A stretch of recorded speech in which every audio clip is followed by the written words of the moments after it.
10 days until the midterms, thank goodness. And in the last hour, President Biden cast his voting in Wilmington, Delaware. Meantime, Democrats are calling in former President Obama to help win over voters. He was in Michigan and Wisconsin today, but he's lying to voters about inflation. Check it out.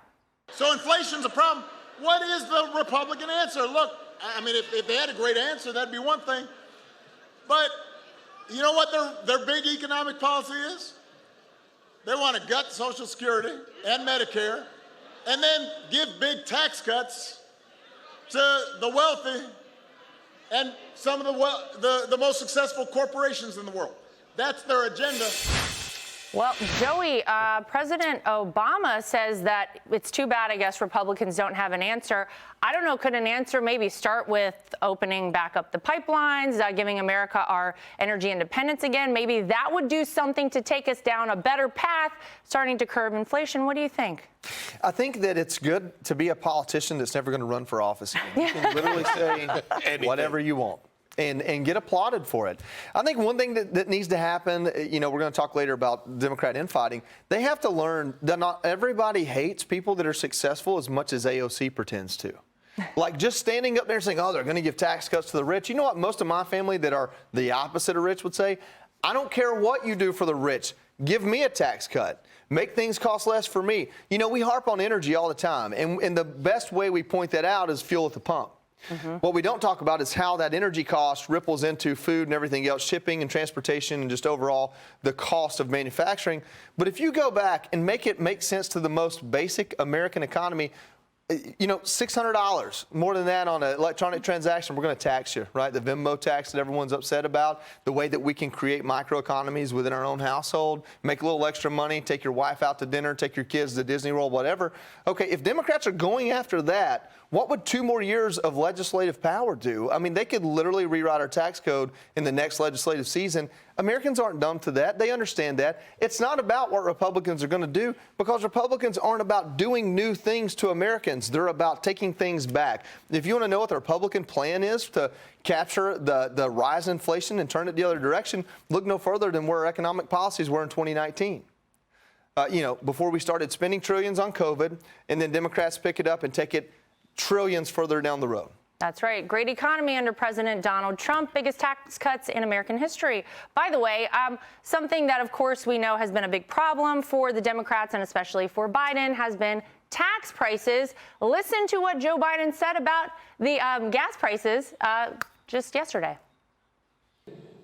Since the election, we've taken gas prices down from where they were. Today, the most common price of gas in America is $3.39, down from over $5 when I took office.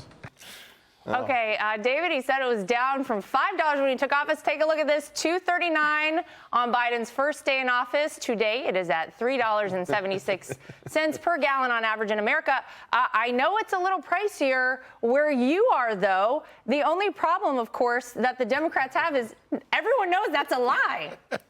Look, in the last week, I have gotten gas in Northern California in wine country at $6.59 a gallon for regular. Wow. As I got closer to San Francisco Airport, I paid $6.99 on Juniper Serra Boulevard. Then when I got back to Florida, I paid $3.49 for regular. Actually, I buy super, so $3.99. Look, the average American sees this. And to Joey's point, giving them back their money, tax cuts, that's what is part of fixing this economy.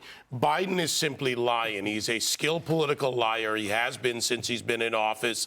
He'll either put you all back in chains. He'll use whatever line is necessary. He'll go out and tell you Republicans are Neanderthals. They want to do this to you. But what he can't talk about is what his policies are. He omits not just unleashing energy, to Joey's point, which is excellent, how it flows from farm to table, from the cost of diesel, from the cost of regular gas or any product, to the manufacturing process, to the shirt we're wearing, to the dress you're wearing, whatever it is, and to what we'll see in the winter in the upper Midwest and in the Northeast with gas prices and oil prices combined. When you had $500 or $600 to a middle-income family's bill, they now have to make hard choices. The answer, unleash the economy, not just about energy. Energy is a big part of this. Housing starts are down. Filings are down. There are some 900,000 only available residential rental units in America. Why? Builders aren't building more because it costs more.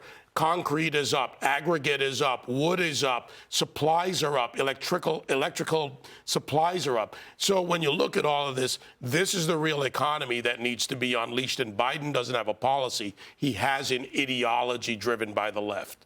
And it is failing. And Anita, of course, we know the only thing the Democrats have, as we've talked about time and time again, abortion. Listen to Joe Biden and Kamala Harris both beating the same drum out on the campaign trail. I saw on Tuesday night, Dr. Oz, his mother would say, God bless him,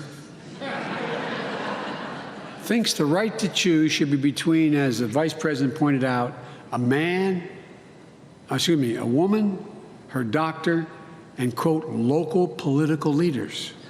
These folks apparently believe that government should be making decisions about women's bodies.